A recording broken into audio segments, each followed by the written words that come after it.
15 साल मैंने ट्रीटमेंट किया, 15 साल से मैं इस चीज़ को कैरी कर रहा हूँ।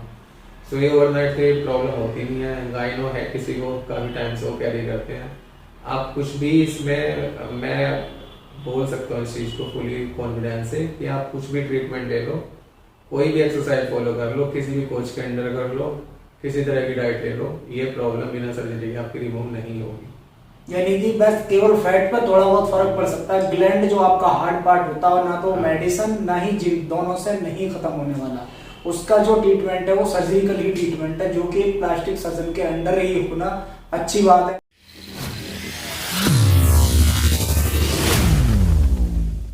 सो फ्रेंड, आज हमारे जो 7 पेशेंट हैं वो मेरठ से हैं और इन्हें ग्रेड 2A की जो है गायनोकोमेस्टिया की प्रॉब्लम थी।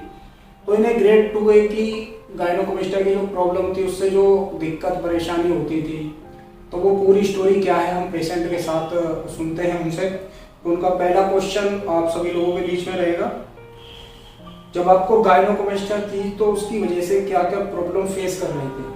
प्रॉब्लम काफ़ी थी, जैसे कहीं भी हैंग अराउंड नहीं कर सकते अपने फ्रेंड के साथ, कहीं जिम वगैरह में टाइट टी शर्ट पहनने में प्रॉब्लम थी।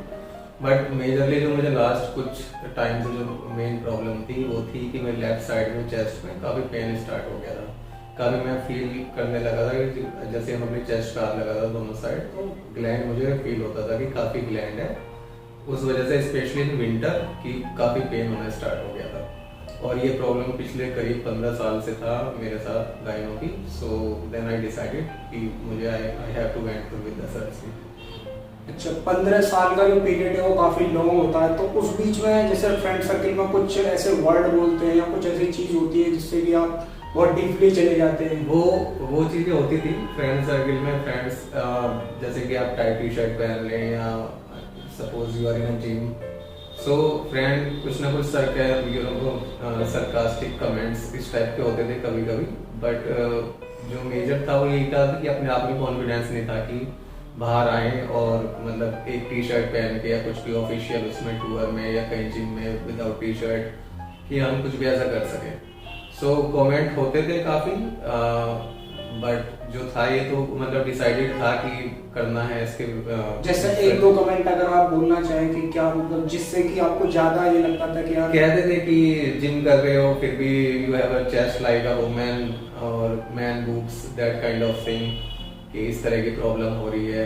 सो कुछ तो मतलब इसका you should go for a treatment, इस तरह की बातें होती थी वहाँ पे। तो इसमें एक चीज ये समझने वाली है कि जब आपको इस तरीके के वर्ड सुनने को मिलते थे तो ऐसे में लोग ये सोचते हैं कि भाई जितना जल्द से जल्द हो सके इससे हम छुटकारा पा लें ताकि ऐसी कमेंट हमें सुननी ना पड़े। तो आपने इतना लॉन्ग टाइम कैसे 15 साल उसके 15 साल इन बिटवीन दोज 15 इयर्स मैंने काफ़ी इसका ट्रीटमेंट भी कराया, जैसे आयुर्वेदा में, होम्योपैथिक में और एलोपैथी। मैंने इसका ट्रीटमेंट काफ़ी किया बट कोई रिजल्ट नहीं आया। इवन जो चेस्ट पे फैट था, चेस्ट का जो फैट होता है we can reduce that fat, कि आप रनिंग कर लें, जिम कर लें, अपनी अच्छी डाइट ले लें, so you can reduce. But जो ग्लैंड होता है वो ग्लैंड मेरा कभी परमानेंट रिड्यूस कभी नहीं हुआ। मैंने काफ़ी ट्रीटमेंट कराया, तो उसके बाद बस फिर अमृतसर की कुछ वीडियोस देखी मैंने यूट्यूब पे डिवाइन से। इनसे मैं पहले भी जुड़ा हुआ था, मैंने ट्रांसप्लांट भी यहाँ से ही कराया हुआ है। तो इनसे मेरी बात हुई तो उन्होंने अच्छे से मुझे गाइड किया कि फैट आप रिमूव कर सकते हैं बट ग्लैंड आपका कभी रिमूव होगा ही नहीं विदाउट सर्जरी। अच्छा, जैसा दूसरा क्वेश्चन आपका आ ही जा रहा है कि गायनोकोमेस्टिया को ठीक करने के लिए आपने क्या क्या चीजें ट्राई की? तो आपने कहा कि मैंने मेडिसिन भी, जिम भी ट्राई किया, तो इस पीरियड को हम समझ सकते हैं कि कितना टाइम इन चीजों पे आपने लगाया? लाइक जैसे काफी टाइम लगा दिया इन चीजों में। मैं वही आपको बता रहा था कि 10 से 15 साल से मैं एक प्रॉब्लम जो थी मैंने फेस की है बीच में, क्योंकि हमें इन चीज़ों का पता नहीं था इतना सर्जरी वगैरह। एक मिडिल क्लास या कोई भी एक पर्सन सर्जरी से थोड़ा सा डरता ही है कि विदाउट सर्जरी हम पहले किसी ऑप्शन को ट्राई कर लें। बट काफ़ी ट्राई करने के बाद भी कुछ भी नहीं हो पाया, then I went for the surgery. तो ये मतलब 15 साल का पीरियड इसी चीज में गुजर गया? इसी चीज में मेरा चला गया। अलग अलग डॉक्टरों को अलग अलग मेडिसिन ट्राई करने के चक्कर में कुछ इयर्स विदाउट मेडिसिन गए कि जिम से ट्राई कर लेते हैं, फैट फ्री कुछ देख लेते हैं, डाइट अच्छी कर लेते हैं, एक्सरसाइज कर लेते हैं। उससे जिम से कुछ नहीं बात बनी, देन आयुर्वेदा ट्रीटमेंट लिया काफ़ी टाइम तक, फिर होम्योपैथिक ट्रीटमेंट लिया काफ़ी टाइम तक, तो कोई उससे कोई बेनिफिट नहीं हुआ मुझे। अच्छा, कब पता लगा कि इसका ट्रीटमेंट केवल सर्जरी से ही हो सकता है? जब मैं यहाँ पे हेड ट्रांसप्लांट के लिए आया था, तो उसके बाद मैंने यहाँ पे कुछ वीडियोस देखी थी सर की इसके रिगार्डिंग। एक पेशेंट थे मेरे सामने, उनका जो था गायनो का उस दिन हुआ था, मीन सामने इन द सेंस की दूसरी ओपीडी में। सो फिर मैंने अमित सर को दिखाया था उसी टाइम कि ये प्रॉब्लम फेस कर रहा हूँ मैं, तो उन्होंने बताया था कि आपका ग्रेड 2A है ये फिलहाल, और ये आगे बढ़ भी सकता है। सो इसका जो सोल्यूशन है वो ओनली सर्जरी है। अब वो आप पे डिपेंड है, आप कराना चाहें करा सकते हैं, ना कराना चाहें आप मत कराइए। लाइफ टाइम अगर आपको इसके साथ रहना है तो you can go through with it, otherwise surgery is the only option. अच्छा, जो डॉक्टर की तरफ से जो वो थी बात थी वो ये थी कि अगर आप इसके साथ रहना पसंद कर सकते हो तो कोई जरूरी नहीं है कि इसका ट्रीटमेंट ही कराएं। उन्होंने कहा था कि 95% जो लोग होते हैं उनके ये प्रॉब्लम है।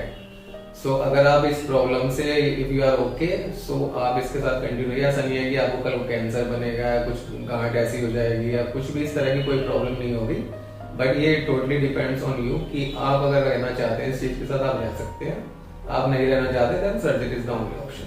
मतलब पर्सनली कॉन्फिडेंस लूज होता था लोगों को, पर्सनली इसकी वजह से वो प्रॉब्लम तो होती थी हमेशा कि एक मींस एक तरह से कॉन्फिडेंस की सामने जा रहे हैं तो पहले देखना पड़ता था कि पहना क्या हुआ है, हम कैसे दिख रहे हैं, सामने वाले का जो परसेप्शन है वो क्या बनेगा हमें लेके। सो वो चीजें तो फेस करनी पड़ती थी। अच्छा, एक चीज ये होती है कि जैसा आपने बताया कि नॉर्मल बंदे को नहीं पता होता कि कहाँ सर्जरी कराएं, तो आपने क्लिनिक और डॉक्टर को क्या क्या चीजें देख करके चुनी? जैसे कि ये होता है कि भाई हम एवं तो किसी के हाथ में अपनी लाइफ को नहीं दे सकते, सर्जरी एक बड़ा प्रोसीजर है, कुछ भी हो सकता है उसमें। तो ये होता है कि इसके जो जेन्युइन जो डॉक्टर होते हैं वो प्लास्टिक सर्जन होते हैं और करने को और बहुत लोग कर रहे हैं। तो आपने जो है डॉक्टर के बारे में क्या क्या जानकारी इकट्ठा की सर्जरी से पहले, और क्लिनिक के बारे में क्या क्या जानकारी? क्लिनिक तो मैं काफी टाइम से, जैसे मैंने बताया कि मैंने हेयर ट्रांसप्लांट भी यहाँ से ही कराया, तो हेयर ट्रांसप्लांट के जब मैं देख रहा था सो मैं अब इस तरह की कुछ वीडियोस देखी, डिवाइन के बारे में मैंने पूरा देखा काफी टाइम, मतलब ये मान लीजिए मैंने कभी मतलब ऑलमोस्ट 1 मंथ तक मैंने सर्च किया। कुछ और क्लिनिक भी मेरे सामने आए हेयर ट्रांसप्लांट के रिगार्डिंग, गायनो के रिगार्डिंग, फिर हम इस तरह की कुछ वीडियोस देखी, इनसे बात की। सो जब पूरी तरह मैं सेटिस्फाई हुआ देन मैं सर्जरी के लिए गया। ऐसा नहीं है कि कोई भी सर्जन नहीं है, प्लास्टिक सर्जन कोई भी है वो कर देगा, वो ठीक है, उनके पास जो है जो डिग्री है जिसके पास भी, दूसरे को मैं नहीं कह सकता वो नहीं कर सकता, लेकिन मुझे जो पूरी सेटिस्फेक्शन था मुझे यही मिला। इनके कुछ पेशेंट थे, उनकी वीडियोस देखी, उनसे इवन मैंने पर्सनली चैट भी की व्हाट्सएप पे, सो उनका फीडबैक काफी अच्छा था। तो उसके बाद ही मैंने ये डिसाइड किया कि सर्जरी फिर मुझे यहाँ से ही करानी है। अच्छा, देखिए इन्होंने काफी अच्छी बात की है कि सर्जरी से पहले इन्होंने रिव्यूज चेक किए, टेस्टिमोनियल्स देखे, क्योंकि सर्जरी जो है बड़ा प्रोसीजर, आपके साथ लाइफ में कुछ भी हो सकता है। अगर आपकी लाइफ एक अच्छे प्लास्टिक सर्जन के अंडर जाएगी तो आपकी लाइफ सक्सेसफुल रहेगी, अगर आपकी वही किसी डॉक्टर के हाथ में चली जाएगी तो आपकी लाइफ एज ए रिस्क में भी जा सकती है। तो बहुत अच्छी बात कही कि सर्जरी से पहले इन्होंने काफी चीजें सर्च की, और जब इनका ट्रस्ट बिल्ड हुआ कि नहीं मुझे यहीं से कराना है, इनके रिजल्ट और टेस्टिमोनियल्स जो पेशेंट है वो जेन्युइन है, तब इन्होंने जो अपने ट्रीटमेंट कराया। लेकिन एक चीज ये होती है कि सर्जरी से पहले काफी डर होता है, क्योंकि पहले से कोई नहीं कराया हुआ होता, पहली बार सर्जरी होती है तो ये डर रहता है कि भाई किस तरीके से होगा, जबकि वो वीडियोस भी पहले देख लिए होते हैं। लेकिन बात आती है अपने ऊपर कि हमारे साथ क्या होने वाला है, हमारा ग्रेड 2 है या 3 है जो भी है, तो काफी डर होता है। तो जब आपने सर्जरी कराई तो सर्जरी के बाद वही पेन था जो आप सोच करके आए थे या ऐसा कुछ नहीं? इतना ऐसा पेन नहीं था। सर्जरी से पहले हाँ डर काफी लगता है, क्योंकि लाइफ की पहली सर्जरी थी, कभी कराई नहीं है। और सर्जरी इन द सेंस कि आपकी बॉडी के अंदर कुछ ना कुछ डाल के कुछ निकाला जाएगा। सो एक कंप्लीट प्रोसीजर हुआ था वो, और 2 से 2 घंटे के करीब मैं बेहोश भी रहा था, 2 से 3 घंटे बेहोश करके ही वो सर्जरी हुई थी। सो जब होश में लाया गया तो उसके बाद मुझे ऐसा कुछ फील नहीं था। हाँ, पहले दिन थोड़ा सा 4 से 5 घंटे तक मुझे यहाँ पे रखा गया, उसके बाद सर्जरी के बाद मॉनिटर किया गया कि सब कुछ ठीक है। तो उस टाइम थोड़ी सी स्टिफनेस थी कि क्योंकि स्टिचेस लगे हुए थे, तो उनमें थोड़ा स्टिचेस में पेन नहीं था, बट चेस्ट में थोड़ा सा पेन था, बिकॉज इतना सारा ग्लैंड निकला है, फैट निकला है। सो थोड़ा बहुत तो फील होता ही है। जादू तो है नहीं, सर्जरी है। हाँ, सर्जरी है, तुम्हारी बॉडी के अंदर कोई चीज डाल के कुछ चीज निकाली गई है। सो इतना तो फील होगा ही। उसके लिए मेडिसिन वगैरह आपको वो मेरी 4 दिन मेडिसिन चली थी, तो नेक्स्ट डे से मैं ठीक था बिल्कुल। इवन नेक्स्ट डे मैं ऑफिस भी चला गया था 1 दिन के बाद। अच्छा, ये होता है कि बैंडेज रिमूवल के बाद नॉर्मल एक्टिविटीज जो होती है जैसे घूमना फिरना या हल्का फुल्का अपना जो भी है वो आपने की या और टाइम लगा? नहीं, 1 दिन का तो रेस्ट था प्रॉपर 24 आवर्स। उसके बाद I was able to do anything. Anything means जो भी नॉर्मल हमारी चीजें होती हैं, ऑफिस जाना, नहाना धोना, वो उसमें कोई प्रॉब्लम नहीं है। हाँ, थोड़ी सी टाइटनेस जरूर होती है 1 दिन 2 दिन, बट ऐसा कुछ नहीं था कि हम कुछ कर ही नहीं पा रहे हैं कि एक पेशेंट की तरह जैसे एक सर्जरी होती है कि लेटे ही है कि हम कुछ नहीं कर सकते, ऐसा कुछ नहीं था। जैसे बहुत से लोगों की थिंकिंग ये रहती है कि भाई सर्जरी करा रहे हैं तो हो सकता है 1 महीना रेस्ट। नहीं, मुझे आज 10 दिन हो गए हैं, मैं आप लोगों के सामने हूँ और मुझे अपने आप ही आया हूँ, अपने आप ही जाऊँगा, तो मुझे तो इसमें तो कोई प्रॉब्लम नहीं हुई अभी तक। अच्छा, एक चीज ये होती है कि भाई जहाँ आपकी सर्जरी होती है कि बहुत सी जगह क्लिनिक पे ये देखा जाता है कि सर्जरी के टाइम तक ही लोगों का जो ये कि हाँ भी चलो ठीक है, उसके बाद जैसे ही वो सर्जरी से अपने घर चले जाते हैं उसके बाद फॉलोअप सिस्टम या जो बात करने का तरीका या मतलब जो भी है पेशेंट का ऐसा, वो यहाँ का जो फॉलोअप सिस्टम है वो आपको कैसा लगा? जैसे होता है बहुत सी जगह कि भाई आपकी सर्जरी हो गई और फिर आपको पूछा नहीं जा रहा है, आप कॉल कर रहे हैं, कॉल नहीं उठाई जा रही है, तो यहाँ का जो फॉलोअप सिस्टम है वो कैसा लगा? बिहेवियर कैसा लगा सर? नहीं, बिहेवियर तो बहुत काफी अच्छा है यहाँ। They treat like every patient like a family. उस तरह का मुझे इनका बिहेवियर लगा है, क्योंकि जब मैं यहाँ से डिस्चार्ज हुआ नेक्स्ट डे, सेम डे पे जो इवनिंग में थोड़ी मुझे लगा कि मैं नहीं जा पाऊंगा, सो मैंने उसको सिर्फ इतना बोला था कि मेरा आप नाइट पे नहीं स्टे करा दीजिए। मैं नाइट पे स्टे भी करा, even they gave me a good meal, मुझे मील भी दिया गया, नाइट में स्टाफ भी अवेलेबल था, मेडिसिन वगैरह हर चीज़ का मेरा अच्छे से ध्यान रखा गया। नेक्स्ट डे जब मैं अपने घर गया, इवन दे कॉल्ड मी कि सर आप पहुँच गए, नहीं पहुँचे, कोई प्रॉब्लम तो नहीं रास्ते में, तो उस तरह का तो कुछ भी नहीं हुआ। 3 दिन के बाद मुझे कॉल आई कि अभी क्या प्रॉब्लम आ रही है, कितनी स्टिफनेस है, कितनी स्वेलिंग है, कुछ क्या फील हो रहा है आपको।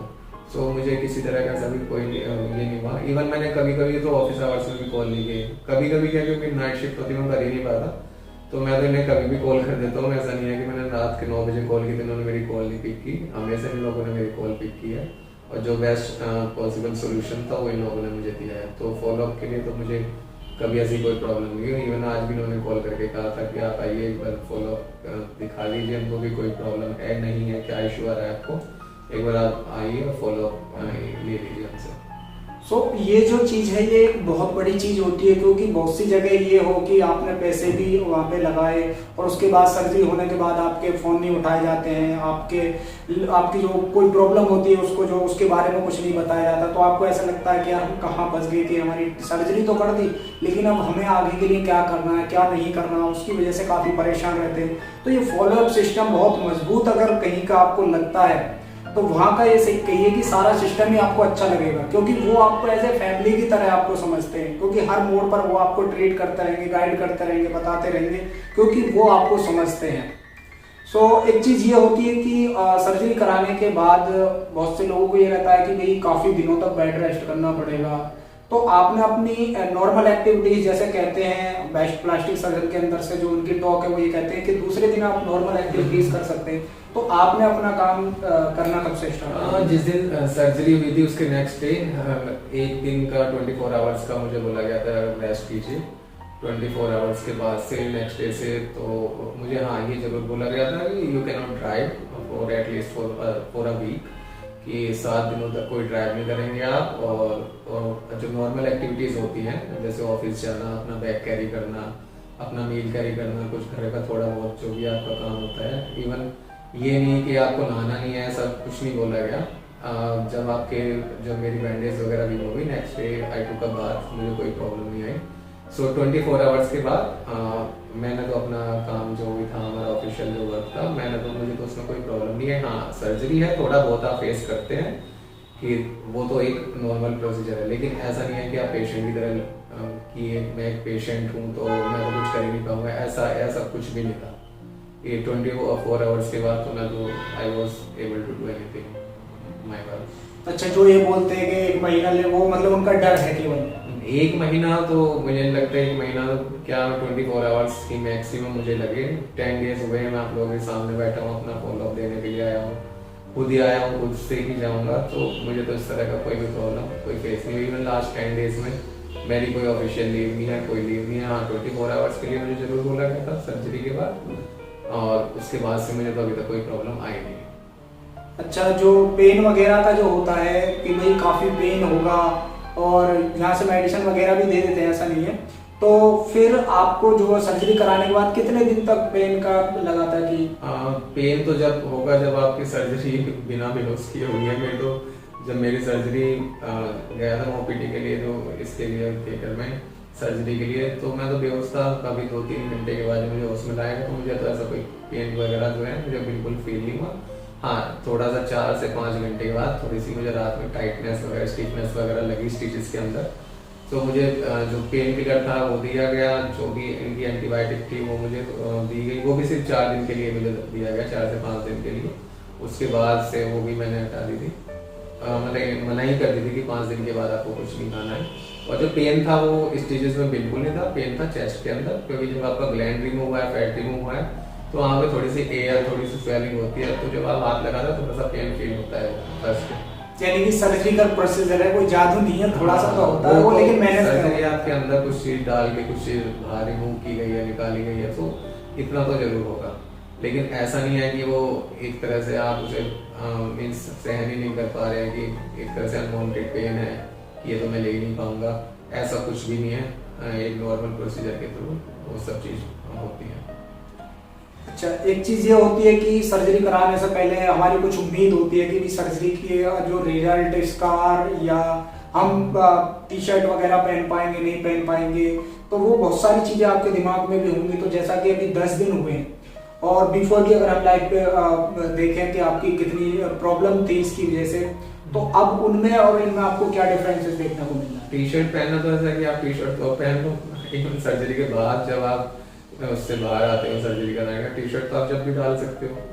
वो तो जो प्रॉब्लम थी आपकी वो तो सर्जरी के पहले थी। सर्जरी के बाद जैसे ही आप रूम से बाहर निकले सर्जरी रूम से, तो उसके बाद आप टी शर्ट जो भी आपको पहनना है पहनो, वो चीज़ तो आपकी वहीं पे टेबल पे रहेगी। और अब जो है स्कार वगैरह का तो मुझे तो ऐसा कुछ फील नहीं हो रहा, क्योंकि जहाँ पे इन्होंने स्कार दिया है, जहाँ पे स्टिचेस लगे हैं, वो बहुत ही मिनिमम है। और वो जितने लोगों के मैंने व्यू देखे थे इससे पहले, कुछ पेशेंट से, जैसे मैंने बताया, मैंने काफ़ी सर्च किया, जिन पेशेंट से मेरी बात हुई थी तो मुझे तो उन्होंने यही कहा था कि हमारे तो कोई इस तरह से स्कार वगैरह नहीं हुई। 3 से 4 महीने मैक्सिमम वो स्कार हमारे रिमूव हो गए थे। यानी प्रॉपर शेप आने में 2 से 3 महीने, 4 महीने, 6 महीने तक लग जाते हैं, लोगों की बॉडी के ऊपर है। उसी तरीके से स्कार होता है। तो स्कार को जो प्लास्टिक सर्जन होते हैं वो आपके एरोला के अराउंड देते हैं। एरियोला होता है जहाँ पे डार्कनेस होती है निप्पल की, तो वहां पे स्कार को इस तरीके से दिया जाता है कि वो मतलब कि रिजल्ट आते आते आपको पता भी नहीं लगेगा कि आपकी सर्जरी हुई है। ऐसा ही नहीं कि केवल इन्हीं का हुआ है, जो आर्मी में या और भी उनके टेस्ट होते हैं जिनमें कि चेस्ट को देखा जाता है, उनमें भी पता नहीं लगता कि आपकी गायनोकोमास्टिया की सर्जरी हुई है। तो ये प्लास्टिक सर्जन ही कर सकते हैं, ऐसे नॉर्मल सर्जन इस चीज का ध्यान नहीं देते और इससे काफी प्रॉब्लम भी आ जाती है स्कार होने की वजह से। क्योंकि हमारे पिछले वीडियो में एक पेशेंट थे, उन्होंने कहा था कि भाई आप पहले तो उतार ही नहीं पा रहे थे, लेकिन बाद में अगर आपको कहीं से स्कार मिल गया आप स्कार की वजह से नहीं उतार पाओगे। तो ये एक बहुत अच्छी चीज होती है कि आपकी जो है सर्जरी भी हो गई और आपको पता भी नहीं लगा। अच्छा, एक चीज ये और होती है कि जो आप सोचते हैं कि भाई अब मैं पहले वो नहीं कर पा रहा था, अब मैं वो चीज कर सकता हूँ। जैसे लाइक आपने बताया कि टी शर्ट नहीं पहन सकता, फ्रेंड सर्किल में नहीं जा सकता था, क्योंकि उसको पता होता है जिसके पास ये प्रॉब्लम होती है कि मैं किस वजह से रुक रहा हूँ। तो आप जो आप सोच रहे हैं कि अब मैं क्या क्या कर सकता हूँ, वो थोड़ा सा शेयर कर दें। अब तो ये है कि आप मीन्स आपको सोचना ही नहीं पड़ेगा कुछ भी पहनने से पहले।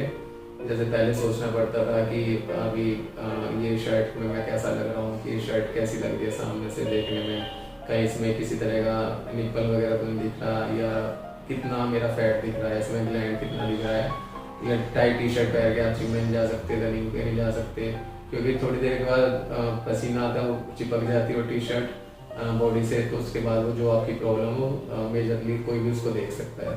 तो अब तो ऐसा तो कुछ नहीं है। जैसे मैंने कहा कि आप टी शर्ट तो आप जैसे सर्जरी के बाद है आप पहन लो, अब 10 डेज हो गए टी शर्ट पहन के मैं अब बाहर निकल जाऊँ, मुझे तो ऐसा कुछ लग नहीं रहा कि मैं अब उसे नहीं पहन सकता। अब जब आप निकलोगे सर्जरी करा के, आपको अपने आप उसी टाइम फील हो जाएगा कि जो प्रॉब्लम थी you put it on the table कि वो वहीं रह गई है। अब नाउ आप जो भी चाहें, जो भी वेयर करना चाहें उसको इजीली पहन सकते हैं। कोई हेजिटेशन नहीं होगी, कोई शाइनेस नहीं होगी किसी के सामने जाने से, किसी तरह की कोई हेजिटेशन नहीं है कि जिम में आप कैसे लग रहे हैं, स्विमिंग पूल में आप कैसे लग रहे हैं, अपने दोस्तों के साथ आप बाहर जा रहे हैं तो क्या आपने पहना हुआ है, कोई प्रॉब्लम नहीं है किसी तरह की।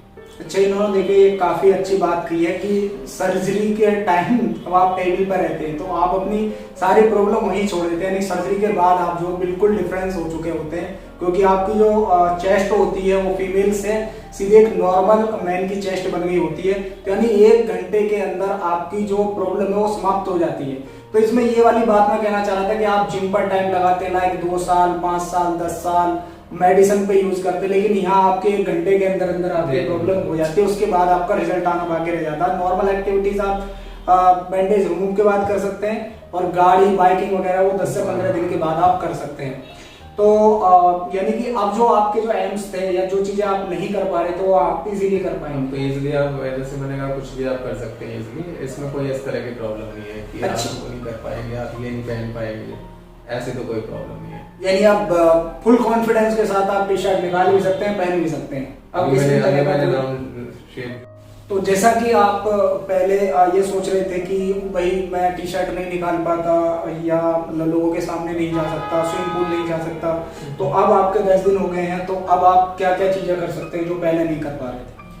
10 दिन होने के बाद, जैसे मैंने बताया कि सर्जरी से बाहर निकलने के बाद ही आप टी शर्ट पहनिए, शर्ट पहनिए, आप कुछ भी पहनिए, जैसे ही आपकी बैंडेज रिमूव होगी आपको खुद ही फील होगा कि जो भी ग्लैंड वगैरह था, जो भी फैट वगैरह था वो रिमूव है अच्छे से, और ऐसी तो कोई प्रॉब्लम होने नहीं वाली। अब आप इजीली कहीं भी जा सकते हैं, कोई भी शर्ट पहनिए, टी शर्ट पहनिए, किसी के सामने बैठिए, अपने फ्रेंड के साथ बाहर जाइए, तो किसी तरह का आपको सोचना पड़ेगा ही नहीं कि मैं, जो मेरी चेस्ट है वो किस शेप में है, वो किस तरह की लग रही है। तो वो जो प्रॉब्लम थी तो हमेशा के लिए अब मेरी जो है वो रिमूव हो चुकी है। यानी कि अब हम कह सकते हैं कि फुल कॉन्फिडेंस के साथ आप शर्ट निकाल सकते हो, पहन सकते हो, और स्विमिंग पूल जा सकते हो, यार दोस्तों में फुल कॉन्फिडेंस के साथ। यही होता है कि आप जो पहनते हैं उसमें आपकी जो चेस्ट है वो एक प्रॉपर शेप में लगे, एक मैन चेस्ट की तरह लगे, किसी तरह की कोई प्रॉब्लम ना हो, कोई इसमें पेन ना हो, और आप टी शर्ट, शर्ट, कोई भी मीन्स कोई भी आप क्लॉथ पहन के भी आप ये ना सोचें कि ये मैं पहन के इसमें मेरी चेस्ट कैसी लगेगी। सो मेन पर्पज वही होता है कि आपका जो हेजिटेशन होता है वो बिल्कुल ही रिमूव है। अब यहाँ पे आप एक फुली कॉन्फिडेंस पर्सन होते हैं कि किसी के सामने हेजिटेशन तो आपकी अब वो निकल ही गई है कि कुछ पहन के कुछ भी आप बाहर निकल सकते हैं मार्केट में।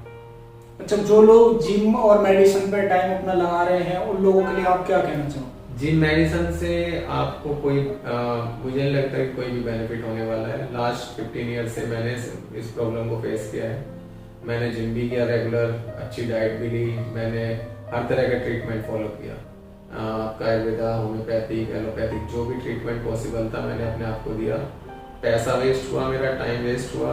मुझे इस तरह का मैंने बस ज़्यादा से ज़्यादा कितना मैंने, सिर्फ मेरा चेस्ट का जो फैट था वो या तो बढ़ जाता था अच्छी डाइट से, या जो था चेस्ट का फैट वो कम हो जाता था, लेकिन जो ग्लैंड था, जो एक टाइटनेस थी ग्लैंड के अराउंड एरिया में, वो मेरी हमेशा ही कैरी हुई। इवन इतना कुछ करने के बाद भी मैं कभी भी ये कॉन्फिडेंट नहीं था मेरे अंदर कि मैं एक टी शर्ट पहन के, एक जो एक स्लिम फिट, जो जिस भी तरह की टी शर्ट हो या कोई भी ऐसी शर्ट हो कि जो लिनन टाइप की शर्ट होती है जिसमें आप बिना अंडरगारमेंट्स आप पहन के उसे निकल ही नहीं सकते। सो वो सब प्रॉब्लम मेरे साथ हमेशा रही। तो इस चीज़ का at the end of the day सिर्फ सर्जरी मुझे लगा कि सोल्यूशन है। जितने लोगों से मेरी बात हुई, जितनी मैंने वीडियोस देखी, सर्जरी के अलावा मुझे इसका कोई ऑप्शन नहीं लगा, क्योंकि 15 साल मैंने लगा दिया तो मुझे तो किसी से पूछने की जरूरत ही नहीं पड़ी कि कौन सी मेडिसिन लूँ या कौन सा डॉक्टर लूँ या किस तरह का ट्रीटमेंट लूँ। हर तरह का मैंने ट्रीटमेंट करा लिया, लेकिन कोई बेनिफिट नहीं होता कभी भी। तो अच्छा, जो ये सोच के रुक रहे हैं कि आगे थोड़ा ही कम हो सकता है, ऐसा कुछ?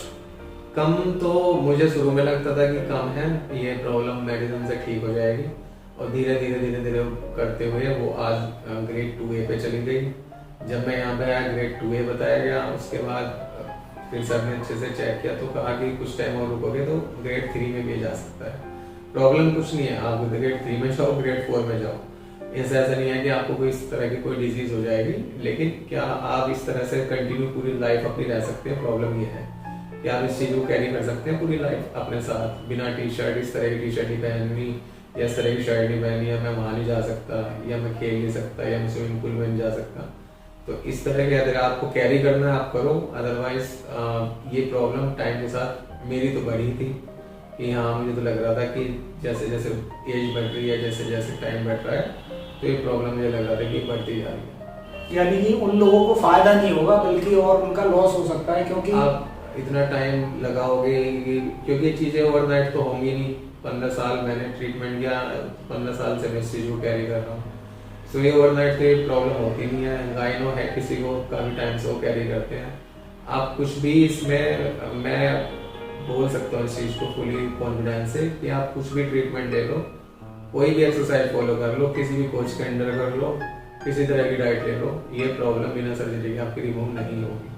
यानी कि बस केवल फैट पर थोड़ा बहुत फर्क पड़ सकता है, ग्लैंड जो आपका हार्ड पार्ट होता है ना, तो मेडिसिन ना ही जिम, दोनों से नहीं खत्म होने वाला। उसका जो ट्रीटमेंट है वो सर्जिकल ही ट्रीटमेंट है, जो कि प्लास्टिक सर्जन के अंडर ही होना अच्छी बात है। अगर आप किसी दूसरे के उसमें हाथ में अपनी लाइफ को देते तो वो लाइफ आपके रिस्की होगी। तो एक लास्ट मैसेज कि जो लोग आपकी वीडियो को देख रहे हैं, हो सकता है ऐसी स्टोरी, ऐसी कहानी या ऐसी चीजें उनको भी लाइफ में फेस करनी पड़ रही हो, तो वो उनको आप क्या मैसेज देना चाहोगे? मैसेज मैं यही देना चाहूँगा कि ये जो आपकी प्रॉब्लम है ये आपकी नहीं है, काफ़ी लोगों की है। कुछ लोग इसको पूरी through out the life carry करते हैं। कुछ लोग चाहते हैं कि प्रॉब्लम मेरी जल्द से जल्द रिमूव हो। रिमूव के लिए इस प्रॉब्लम का जो भी सोल्यूशन है 100% वो सर्जरी है। आप किसी भी और ट्रीटमेंट से इसको नहीं रिमूव करा सकते, और टाइम वेस्ट करोगे, अपना पैसा लगाओगे कि भी ट्रीटमेंट, आप कोई भी ट्रीटमेंट ले लो, आज के टाइम में कोई भी ट्रीटमेंट जो है वो इतना सा चीप तो है नहीं, पैसे तो आपके हर जगह खर्च होंगे, और ये जैसे मैंने कहा ओवरनाइट नहीं होती। तो आप एक अच्छा अमाउंट जो भी है आपका, उसे क्यों इधर उधर आप वेस्ट कर रहे हैं अपने पैसे। आप टाइम होता है, पैसे होते हैं इंसान लाइफ में, आप ऐसे इधर उधर वेस्ट ना करें। एक कोई अच्छा प्लास्टिक सर्जन ढूंढें और ये प्रॉब्लम को हमेशा के लिए आप रिमूव करें अपनी लाइफ से। सो फ्रेंड, यहाँ पे यही कहना है आपसे कि अगर आपके पास बजट कम है तो ऐसा नहीं है कि जो है आपके लिए ऑप्शन नहीं है, तो यहाँ पे ईएमआई का भी ऑप्शन अवेलेबल है। तो यहाँ से जो आप ईएमआई के द्वारा भी अपनी जो है सर्जरी को जल्द से जल्द करवा करके जो है इस प्रॉब्लम से आप छुटकारा पा सकते हैं। सो फ्रेंड, ये थे हमारे पेशेंट जो कि मेरठ से हैं, और आपने सुनी इनकी पूरी स्टोरी, किस तरीके से इनकी प्रॉब्लम थी, और इन्होंने बताया कि टेबल पे ही अपनी सारी प्रॉब्लम को छोड़ देते हैं, और सेकंड डे से ही आपकी जो है चेस्ट बिल्कुल एक नॉर्मल मैन की चेस्ट हो चुकी होती है। तो काफ़ी इनकी जो मतलब ये होती है कि फ्रेंड के साथ अब ये कॉन्फिडेंस के साथ घूम सकते हैं, टी शर्ट और शर्ट निकाल सकते हैं, पहन सकते हैं, स्विमिंग पूल, जितने भी मतलब गायनोकोमेस्टिया की वजह से चीज़ें रुकी हुई होती हैं वो आपके जो आफ्टर 10 डेज इन्होंने बताया कि ये सारी चीज़ें आप कर सकते हैं। बाकी रिजल्ट की बात जो डॉक्टर होते हैं वो टाइम देते हैं कि भाई आपका जो स्कार है, आपकी जो चेस्ट है, उसको आने में 2 से 3 महीने, 4 महीने, 5 महीने, 6 महीने बॉडी के हिसाब से लग जाते हैं। किसी की बॉडी बहुत जल्दी हील अप हो जाती है, किसी की में टाइम लगता है। तो इस तरीके से जो है, और जो लोग इस पे वेट कर रहे हैं वो केवल अपना लॉस करने की कोशिश कर रहे हैं, क्योंकि जैसा कि इन्होंने बताया 15 साल से इन्होंने अपनी मेडिसिन, ऑयल और तरह तरह की चीजें इन्होंने इस्तेमाल की, लेकिन कोई फायदा नहीं हुआ। ग्रेट इनका मतलब कि घटा नहीं और बढ़ गया। तो यही चीज आपके साथ होने वाली है, जिससे कि ट्रीटमेंट आपका बड़ा हो जाएगा, ग्रेट बड़ा हो जाएगा, फिर आपको जो है ये सारी चीजें फेस करनी पड़ेंगी। तो इनकी पूरी स्टोरी सुनने के बाद अगर आपके पास ऐसी कोई स्टोरी है और आप इसका ट्रीटमेंट कराना चाहते हैं बेस्ट प्लास्टिक सर्जन के साथ, तो हमें आप कमेंट सेक्शन में लिख सकते हैं। मिलेंगे ऐसी और एक नई स्टोरी के साथ, तब तक के लिए थैंक यू फ्रेंड।